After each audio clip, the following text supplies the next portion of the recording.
Warahmatullahi wabarakatuh. Saya akan menjelaskan jawaban saya mengenai soal nomor 1, yaitu berikan satu contoh struktur obat yang mengalami reduksi ataupun oksidasi. Jelaskan faktor-faktor pendukung terjadinya reaksi dan temukan potensi farmakologisnya.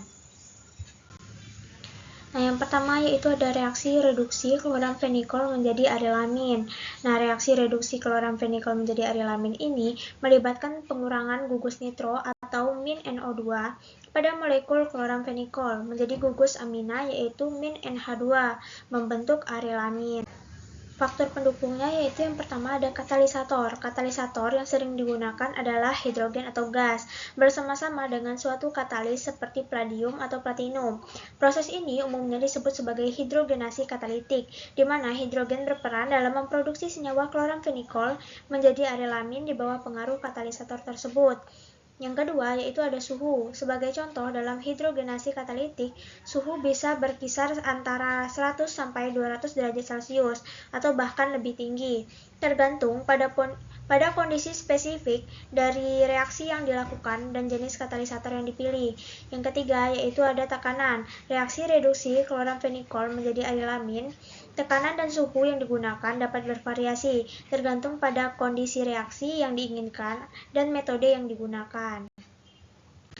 Kemudian, potensi farmakologis yang ditimbulkan. Dalam konteks kloramfenikol, perubahan kimia yang terjadi selama proses metabolisme dalam tubuh dapat mempengaruhi sifat farmakologisnya. Kloramfenikol dapat mengalami transformasi metabolisme, termasuk reduksi di hati atau organ lain, dan hasil metabolit dapat memiliki aktivitas farmakologis yang berbeda dari kloramfenikol itu sendiri. Sebagai contoh, senyawa arilamin tertentu dapat memiliki sifat antibakteri, analgesik, atau bahkan aktivitas farmakologis lainnya. Kemudian ada reaksi oksidasi asetanilit menjadi asetaminofen. Nah, reaksi oksidasi asetanilit menjadi reaksi asetaminofen ini melibatkan konversi gugus amina atau min-NH2 pada molekul asetanilit menjadi gugus oksima yaitu min-NaOH. Nah, faktor pendukungnya yaitu yang pertama ada agen oksidasi. Pemilihan agen oksidasi yang sesuai sangat penting. Agen oksidasi seperti asam nitrat, bromin, asam asetat, atau senyawa-senyawa peroksida sering digunakan dalam reaksi ini. Yang kedua yaitu pelarut. Pelarut yang umum digunakan untuk reaksi oksidasi asetanilit menjadi asetaminofen adalah asam asetat.